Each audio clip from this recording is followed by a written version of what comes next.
All right. Hi, everyone. Welcome to another episode of the Mindgasms podcast.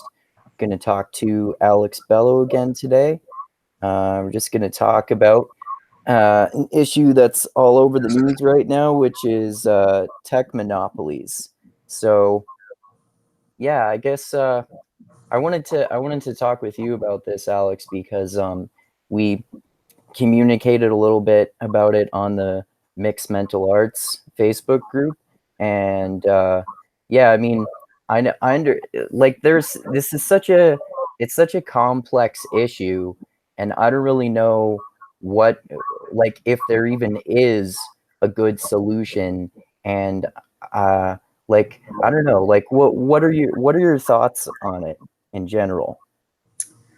I mean, maybe you can be more specific with that question. Well, so one of the things that we were talking about was this idea of either breaking up or regulating the social media companies somehow. What do you think of some of the solutions that you've heard people propose for that? Well, so first of all, like just to be specific about what we're talking about, I'm assuming, and I think that conversation was pretty much about Twitter, YouTube, Facebook, Yeah, Twitter, YouTube, Instagram. Facebook, Google, Instagram, Yeah. all that stuff. Yeah, So to keep in mind, Facebook does own Instagram. Um, yeah. so And that's don't they own big. Google also or something like that? Does Facebook own Google? Yeah, I might be confused about No, that. no, no. No, I think no. Okay. I mean, I'm who knows like what kind of stock holdings some of these, executives have, but Yeah, I the don't know. themselves know. So like those are going through kind of their own problems these days, much like the other media companies. And the problem is basically just like their user base is unhappy with how they are regulating certain speech.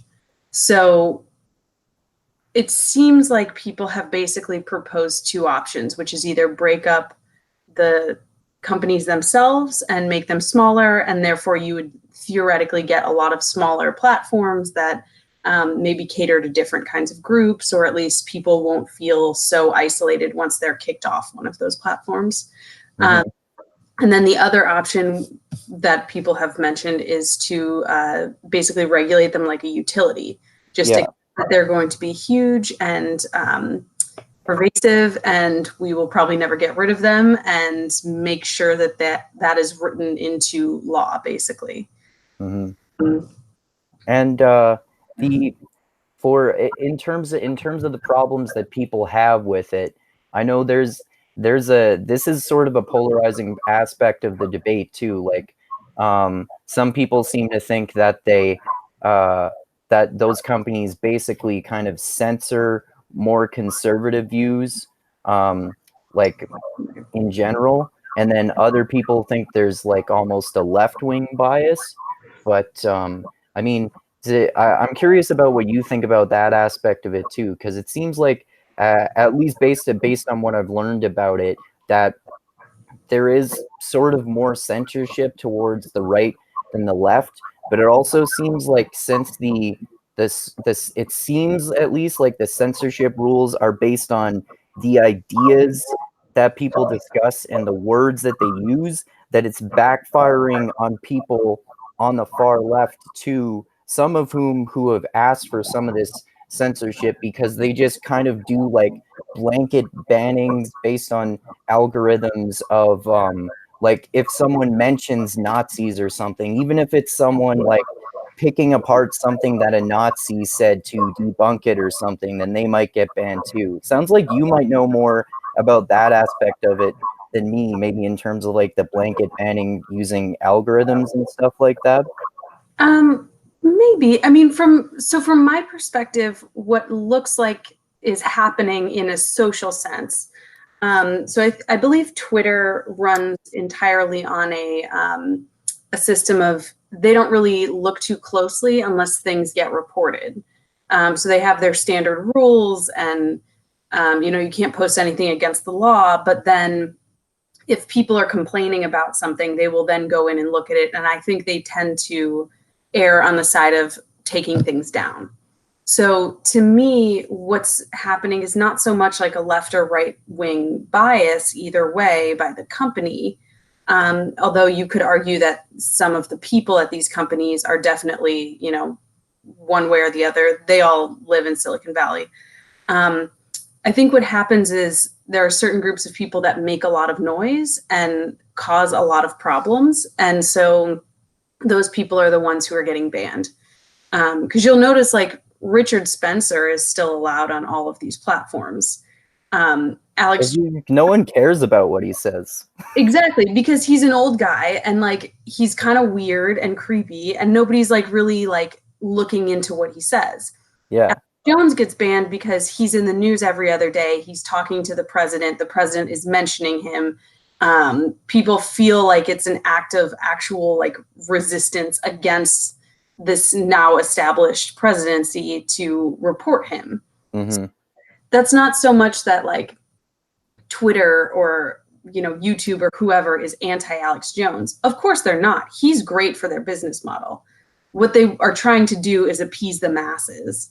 And so really every time there's a group of people who are, you know, raising hell, they're going to have to deal with those people. So I don't really think they have any established rules on what's allowed and what's not. I mean, they have their terms of service and things like that. But I think they're still figuring it out. I really don't think they know what they want to allow and what they don't. Yeah. Did you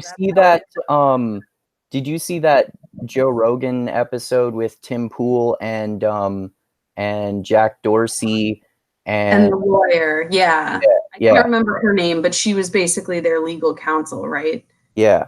Or something. Yeah, that was very interesting. The thing that I think a lot of people miss is that the people running these companies are engineers and they think like engineers.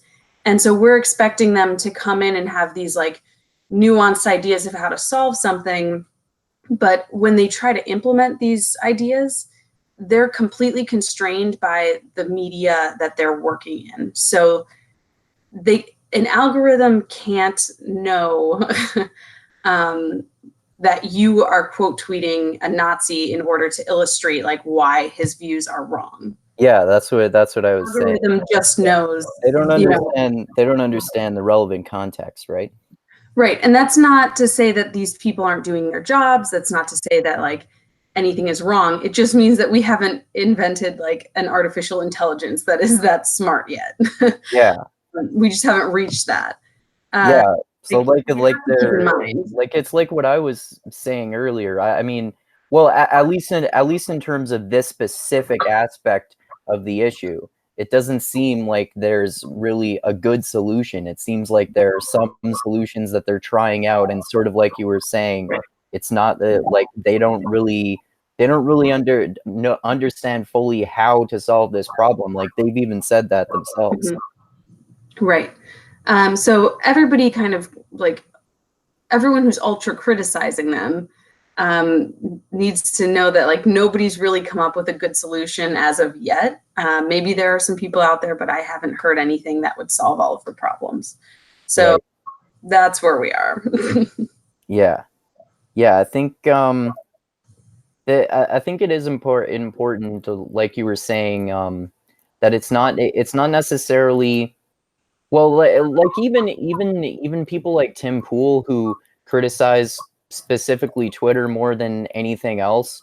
He says that there's not this like political conspiracy of far leftists to target conservatives or anything. It's that, like you were saying, it's like people have this like Silicon Valley mindset or something. It's like how everyone has an ideological bias, so it's like coincidentally influencing them. Like I think one issue that they talked about was misgendering someone, which some conservatives don't think is a thing. So perhaps that's like a politically motivated thing, but that's its own difficult issue too. But I mean, I don't know, like in terms of what you were saying in terms of the broader solutions that people have been proposing, like breaking up the social media companies into several more smaller ones, I'm assuming, or treating it like a public utility and, I don't know, like having it follow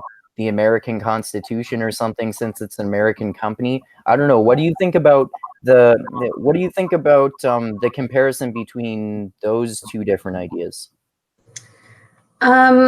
So I don't actually think that either of those can happen. I think first of all, well, I mean, it's possible that that we could try to break up the monopolies because they do have a monopoly. Mhm. The problem is the reason they have a monopoly is because they have people lobbying DC for basically to keep smaller companies out of their market space. Okay. And they have enough money to like keep buying up smaller competitors, or at least they did when there were competitors.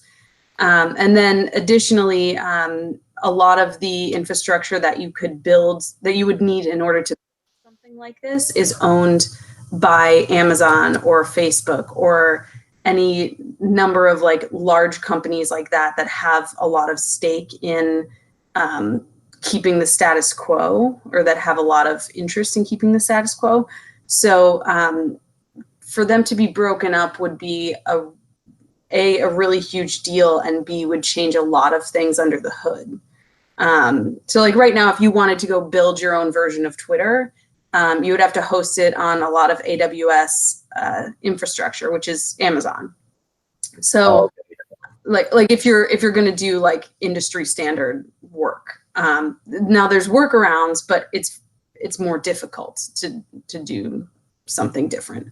And they own so much server space in the world that like they have a monopoly.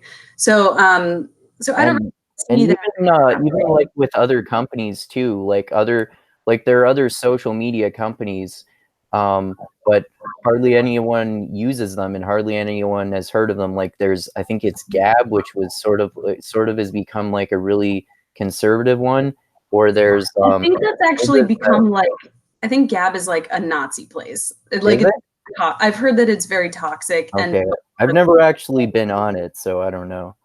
yeah, I've heard that it's kind of a downer because it's I've heard that too. Yeah. It's like got everybody who like is an awful person who's been kicked off of other sites. Yeah. So Yeah, I've heard of something similar to that, about that new one, Minds too. Have you heard about that one? I very little. I didn't know how big it was. I think it's really small. It only has. I just heard this from one person, so I don't know how true it is, but I think they said they only have like 100,000 or so users or something like that, so it's super small. Yeah, and that's kind of the other thing is the more people who are on these sites, the more people want to use them, because what good would it be to be Facebook friends with only 5% of the people that you know? You want to be friends with all your friends, Mm-hmm. So that's another way that those companies are monopolies, because other Yes. companies can start, but they don't really have a fighting chance. Exactly. And then of course they at this point they have so much capital that they could buy you out for, when Facebook bought Instagram, everyone said that's an absurd amount of money. They're not worth that. And they weren't at the time. How much was it? They spent $1 billion on it. And how much was it worth at the time? I mean, I don't know how much it was worth technically because I don't value companies. But like, well, I do, so better get on that. But they didn't have the number of users. They didn't have the the staff. They didn't own any. It wasn't. It just seemed like an astronomical amount of money. Now, obviously, it paid off. But if it hadn't, it wouldn't have mattered because it would have just died and nobody would have been competing with Facebook. So they can do things like that because their calculus is either we buy it, it becomes part of us, we get a few like good workers, and then we don't have to worry about the competition, or we buy it and we make all of the money that it makes. So, you know, it's kind of like a weird landscape now. Like if you were offered, you know, $1 million for a shitty company that you started with your friend, you're gonna take it, you know, like it's not a it's not a question. Like you would, yeah. So so that's kind of like their position, and they can, it's really the way things are in the way things were back in the golden age when you had, or the what do you call it? The Gilded Age, with all like the steel monopolies and the Vanderbilts and the Rockefellers and all those people. Yeah, like how Teddy Roosevelt instituted those antitrust laws, right? Was that in the right. 30s or something like that? Yeah, I think there were a series of them, but it took a long time for somebody to come in and actually take them apart and force them to separate. So I don't know how likely something like that is now. I don't know if Congress would want to do it. Then the other option is to regulate them as a utility. Well, there's a lot of problems with that too. So I don't really see that happening anytime soon either. And keep in mind that these things have really only been around for like maybe 10 solid years, you know, like with an actual like substantial user base. 10 to 12 years is probably like the most. So I don't know. I don't know like where we're headed, and I don't know what people, I don't know, maybe there's a third solution. Yeah, I don't know. I mean, yeah, like there's so many problems with those proposed solutions, like you were saying, like I mean, like if you broke up those company, like if you broke up, let's just say Facebook, for example, if you broke it up into different companies, like how would you determine how many companies it should get broken up into, how much, like how you would divide the dollar amount, like the funding for each of them, where they should be, and like and then there's also similar problems to that, which are, I mean, I think of more about with in terms of the idea of regulating it as a utility, that like wouldn't that sort of depend on the laws wherever the company is set up? So it would have to follow, like, I don't know, like probably zoning laws or something like that too. And I'm sure there are all sorts of factors that I'm not even thinking about in terms of how something like that would work as a utility. I mean, I understand the idea of equal access to it regardless of what your political opinions are or something like that. But I mean, yeah, like there are just lots of problems with that too, like you were saying. Yeah. The main issue I see with the utility problem is that currently, just in the US, we do not have full accessibility to the internet. So if it's a utility, that means that each individual person has to be able to access it whenever they want, right? So it's like water. Like there's no, you can't just not have water in a town with people, you know. So we would have to seriously expand our internet infrastructure, which we are doing, and it's getting better. But I don't know, you know, you'd still have like 15 or 20% of the country who doesn't have like great access to the internet, period. Oh, I didn't know that. That's interesting. Yeah, there's a lot of the people don't realize like how little we actually have, and that's actually caused by other monopoly problems. So the service providers each have local monopolies. So for me personally, I've never had the choice of more than like two potential cable internet providers. And right now I only have the one. So it's kind of funny because there's no like, so the two where I live are Comcast and Fios, which is Verizon.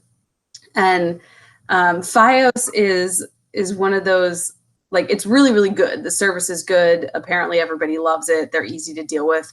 Comcast is really difficult to deal with. They have awful customer service. They have terrible products, like it doesn't work all the time. But Fios also has to go into every apartment building and lay lines for fiber optic cable to like have the entire building set up for Fios. And then they're not guaranteed that every tenant in there will use Fios, because you still have a choice. So our building actually doesn't have it because it's not worth it. It's a small building, and they've decided that it's not worth their time and energy to get maybe a few more customers. So how does it work for you and other people in your building then? We just use Comcast. Oh, okay. Yeah. So that's a monopoly as well. And because those companies have monopolies in their local towns, they have to be incentivized in order to expand to the rest of the country. And so if they're trying to expand, if we want them to expand into a very sparsely populated area, they're going to do the math and say, that's kind of a lot of work and time and money, and we're only getting, so many customers.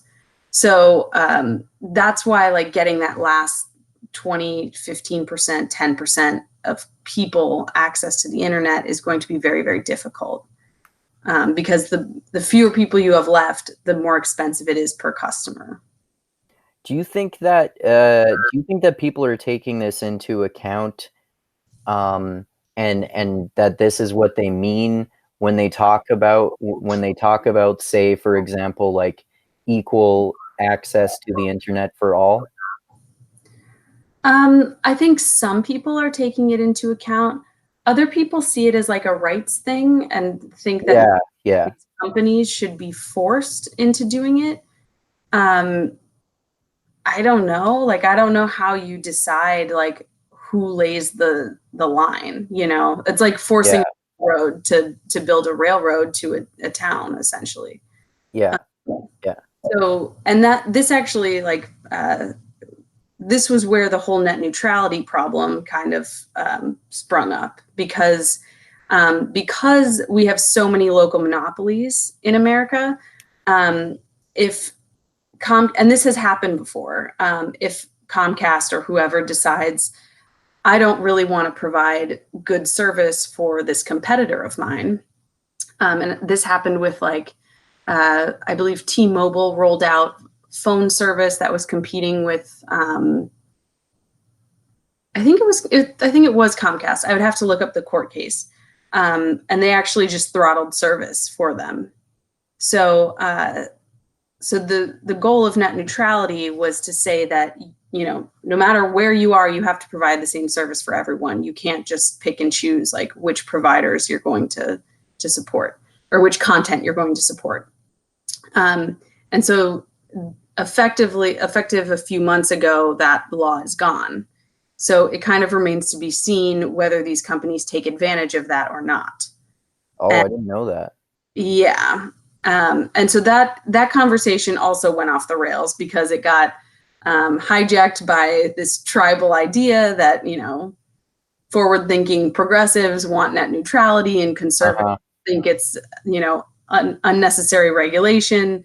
Well, it's regulation that's necessary because we have these crazy monopolies that really probably shouldn't exist in the first place.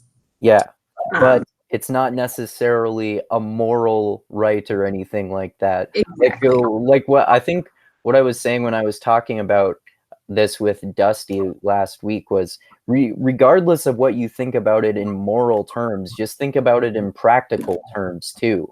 Like, let's make practical sense for these social media companies to have this much power and influence, regardless of what you think about this whole idea of the public square or anything. Like, Facebook, for example, has over 1 billion users. Like, should they have that much power over regulating what people are allowed to say?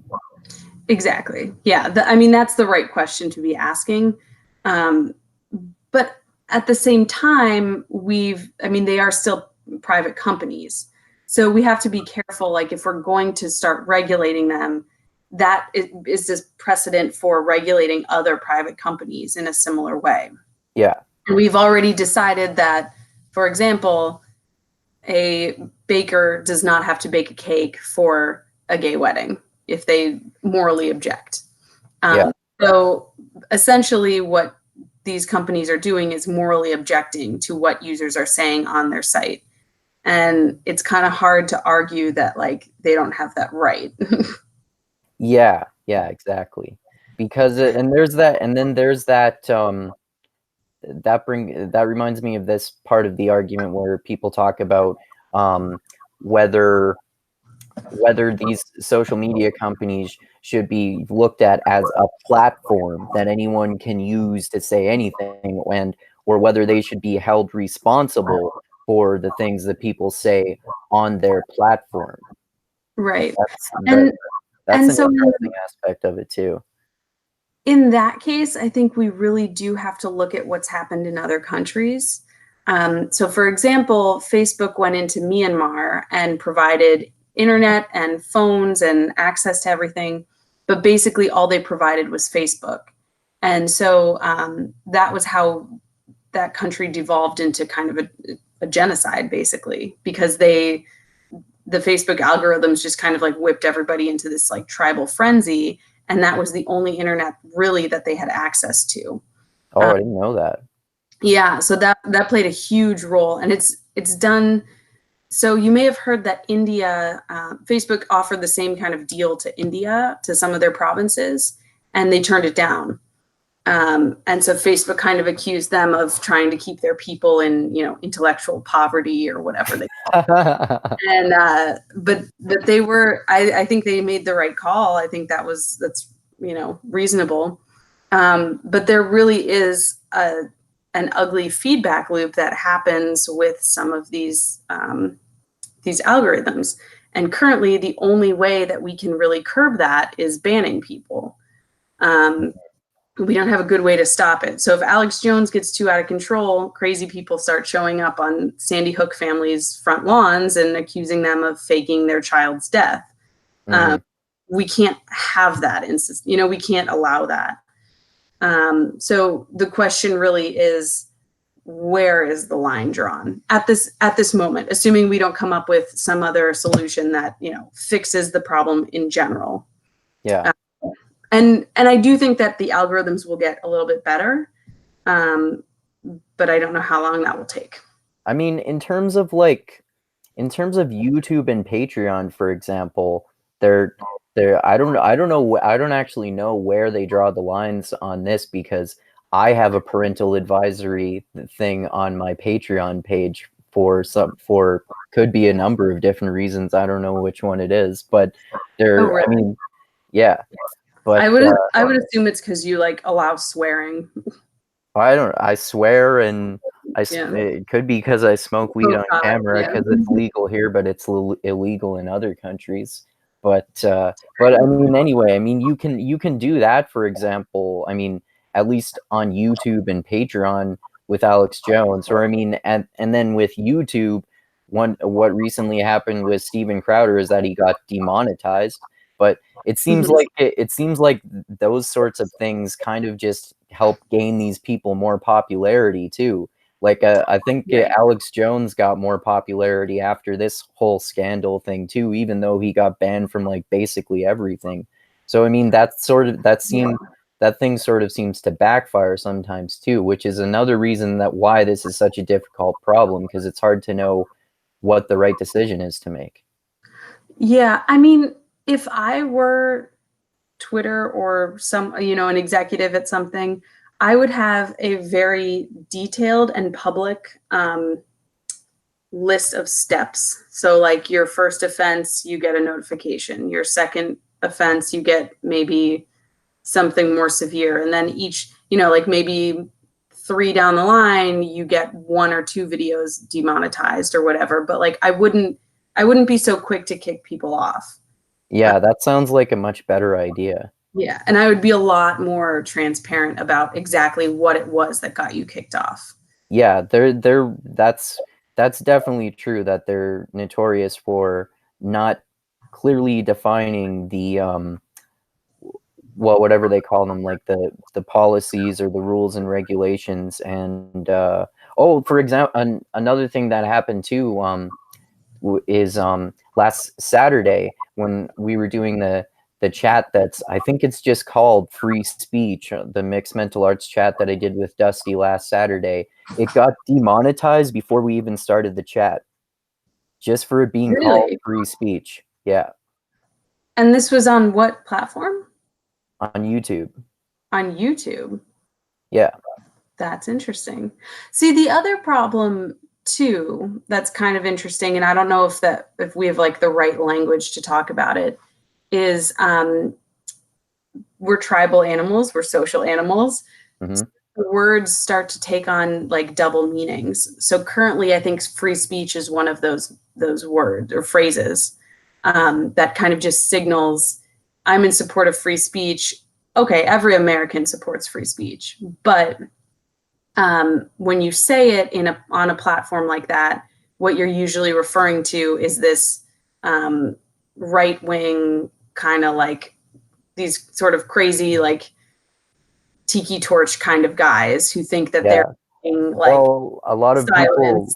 a lot of people, especially farther left people, associate this like the term free speech is like a right wing dog whistle, which is kind of, I mean, it's true sometimes with people like Richard Spencer or something like that, but that's like less than 1% of people. And I mean, but I mean, you could also, I mean, a lot of people who talk about free speech are like the really anti-social justice warrior people who a lot of people associate as more right-leaning, and a lot of them are more right-leaning. But even if liberals or self-professed progressives or something like that are talking about that, they get labeled that way sometimes too. Right.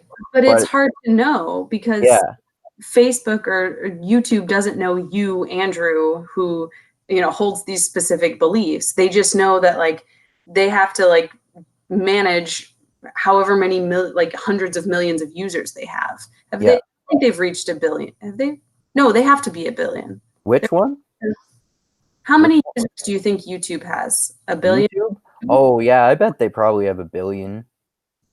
Yeah. So they have to manage all of those people. Yeah, You have to do it that means you have to use algorithms. You can't not. yeah, um, so you're going to start using keywords. You're going to start, searching for specific types of people. I mean, yeah. that's how it goes. But So this reminds me of that point you brought up a few times, which is, where do you draw the line? Like should the term free speech really be something that gets you demonetized? Because I mean, I think that, like, I haven't done any studies on this, but I would be willing to bet a large sum of money that the majority of people who have that in their titles or talk about this are not literally Nazis or white supremacists. so I don't think I would make that bet if I were Really? taking all of YouTube and I've never seen, well, I've never seen any Nazi or white supremacist not videos, so so I don't not know. maybe not like a literal Nazi with the swastikas, but definitely like a extreme right wing, sort of divorced from reality type of situation. That would be my. I would say that 80% of people titling a video something to do with free speech are people that I would not want talking to my kids. 80%? On YouTube. That would be my wager Really? if I had to guess. Now that could be my own biases and my own like liberal East Coast like whatever has been like told to me. But if I had to like bet money on it, yeah, that's what I would go for. I've I wouldn't never, say they're all Nazis. I would just say like I wouldn't want them giving speeches to first graders. Like okay. I don't Well, think I don't think they have. I would guess that they have nefarious ulterior motives, is what I would say. okay. So, I mean, like, what I would say, just, let's say, just based on my own anecdotal experience, I would say that it's almost the opposite of that of that way to me. Okay.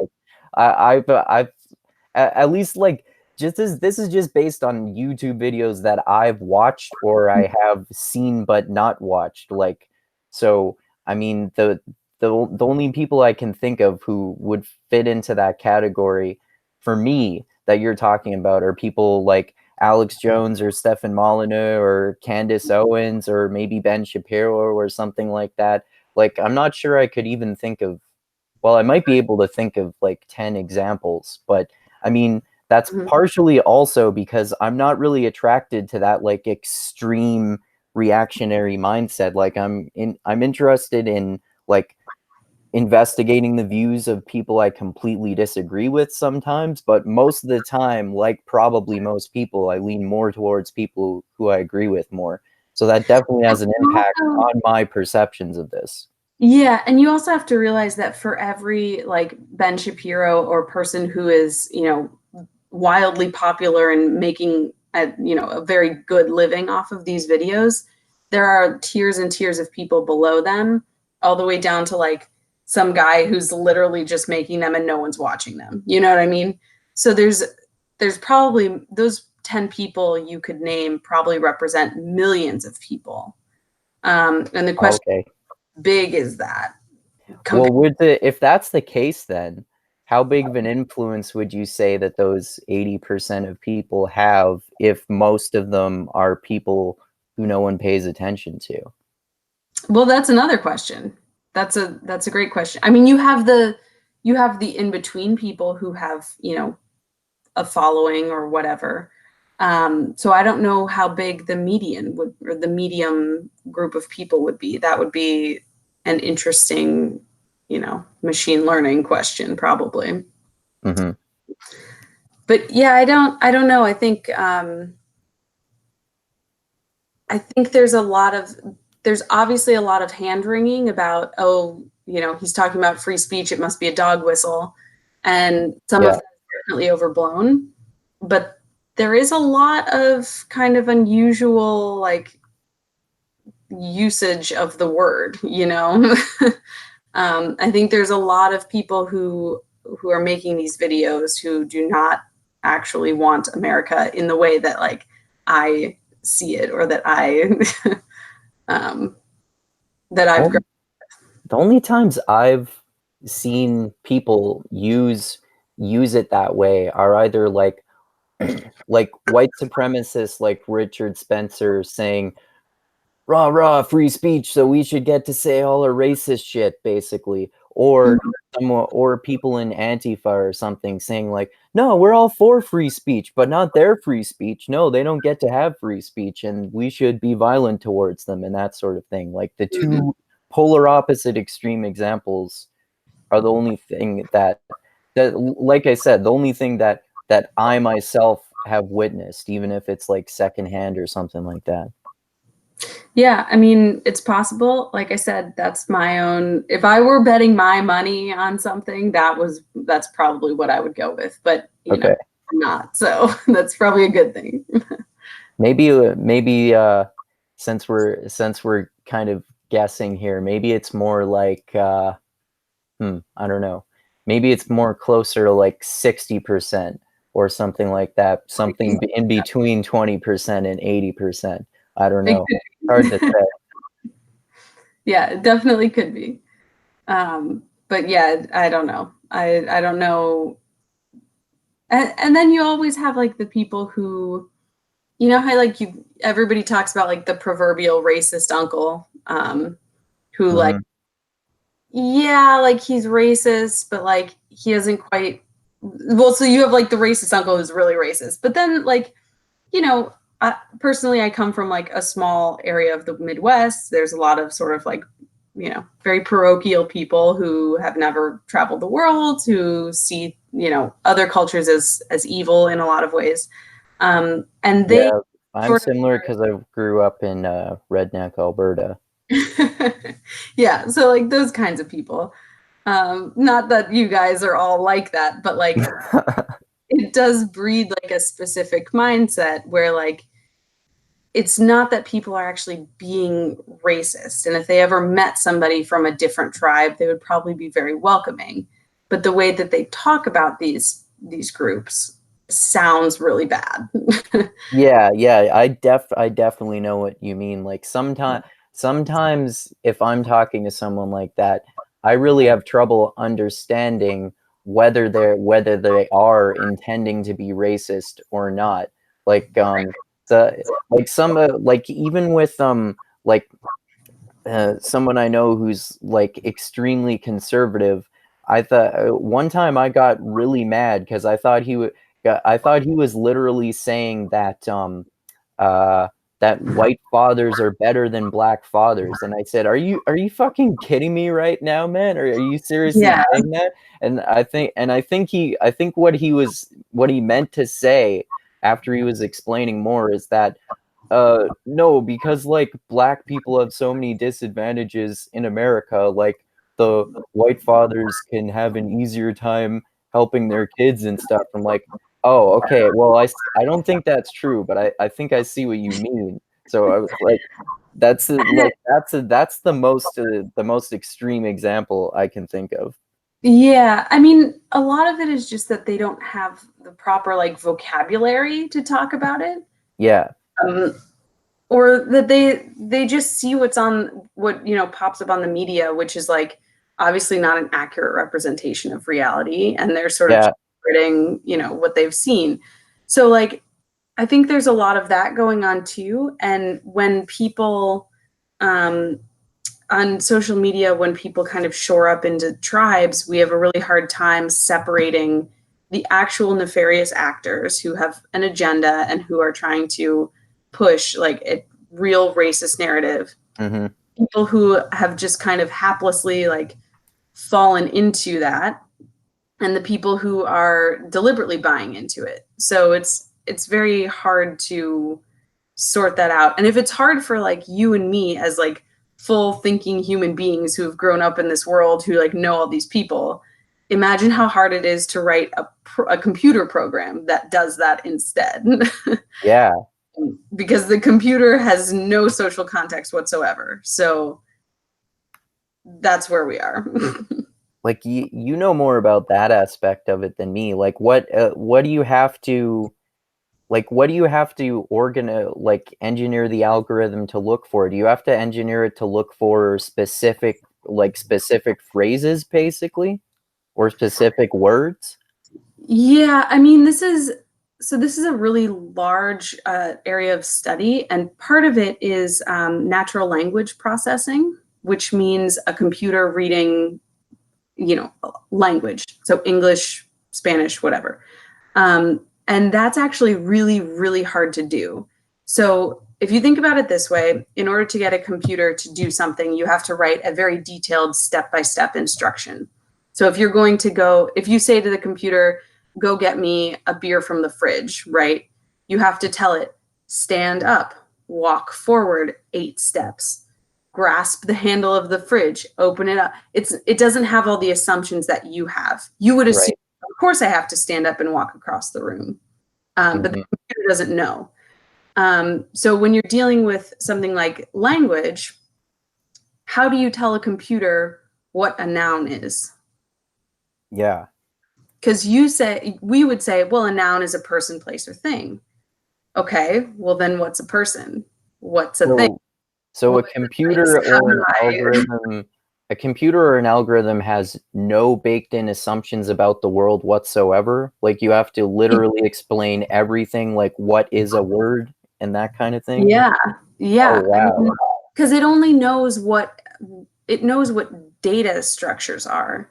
So a data structure is something like an integer, which is a number, a string, which is a series of characters.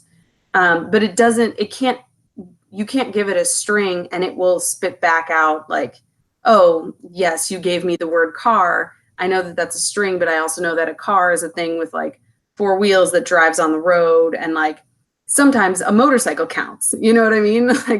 Like there's all these assumptions that we have to tell it.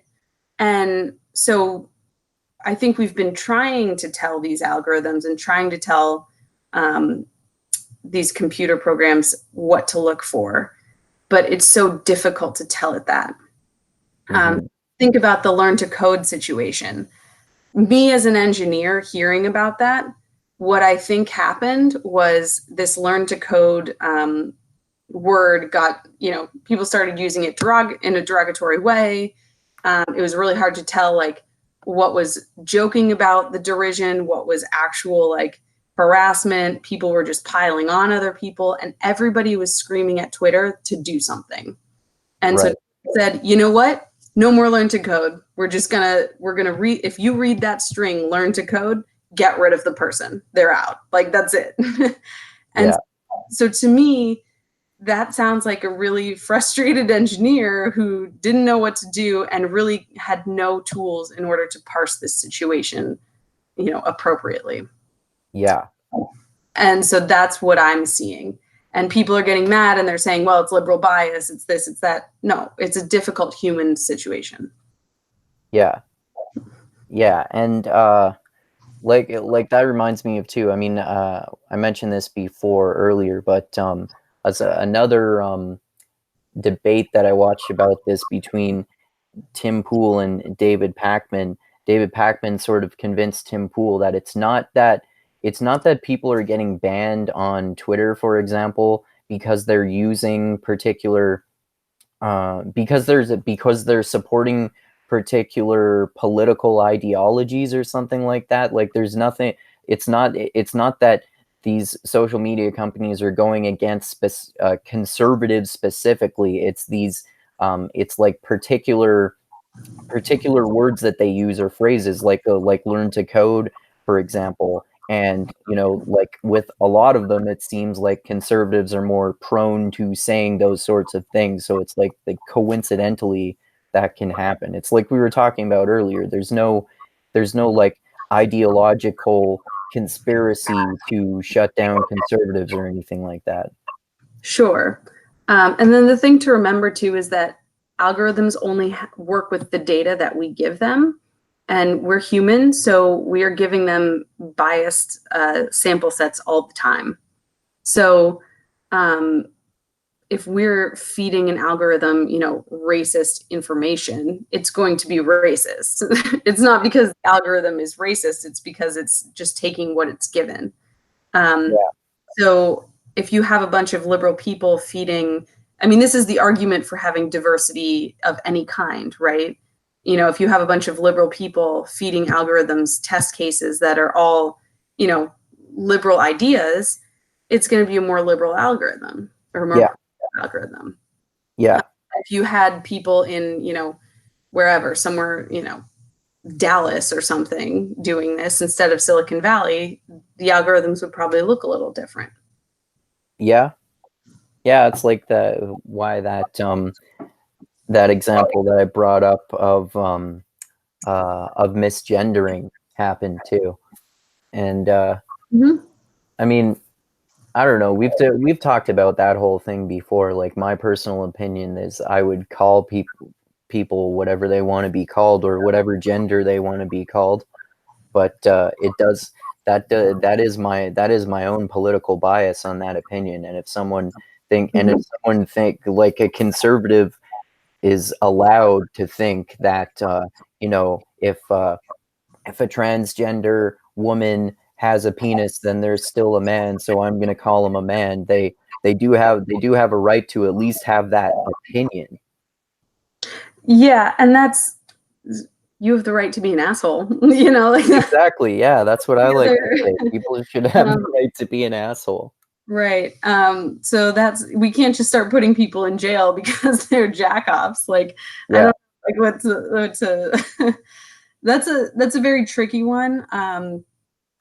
In that case, I think they probably need to institute some like one-way or two-way blocking or whatever. So like if you're harassing me on Twitter, I can block you and block you from all of my followers, but like you still are able to use the rest of Twitter, I think the way that it works on, I forget which one it is. I think it might be It might be Instagram. I'm not sure. I've never even been on Instagram, but I think it's something like if someone, if there are questions about whether someone should get banned, a whole bunch of anonymous people get surveyed and asked about whether this specific person should be banned. So a whole bunch of anonymous people get to decide as like sort of a jury about whether this person gets banned. That sort of seems like a better idea to me too. I don't know that Instagram does it, but that's an interesting idea. Yeah, it could easily not be Instagram. I really don't remember which company it was that was mentioned. That's kind of an interesting idea. That It could might be Periscope, actually. Yeah, I think okay. that might be the one. Yeah. So that's another thing. Like, there's no reason why these companies shouldn't be experimenting with lots of different ideas and like test that out, see like what happens with that, see if it's coming to conclusions that people can live with. And if it's not, then scrap it. But like they have all this data, they have all these users, test it out, see what works, and tell people, just say like, do you want to be a part of this test system, this beta system or whatever? And see, because that's the only way to find out is to experiment. Yeah, exactly. So Well, I know you need to get going, so we can end this one here. So yeah, now that we've solved all the problems of tech monopolies, we can so yeah, next time we talk, we can maybe finally talk about the all that stuff to do with the Middle Ages that we were going to talk about, like the yeah. Black Plague and Alfred the Great, and language and culture and literature, all that kind of stuff. But yeah, thanks for talking as always. It's fun and interesting. And yeah, I'll just say all the stuff I like to say at the end of my videos, and then you can give your last words or plugs. Cool. So, thanks everyone for watching another episode of the Mindgasms podcast. Hope you understand all the details of what we should do about tech monopolies now. And like I always say, thanks to everyone who subscribes to my channel and likes and shares this video, and especially to those of you who contribute to me on Patreon. I really appreciate that, and I'll add the link in the description of this video like I always do. And like I always say, I love you all. Keep being the tiny beam of light that shines through the almost impenetrable darkness in the universe. And most importantly, always remember this: the funk cures all.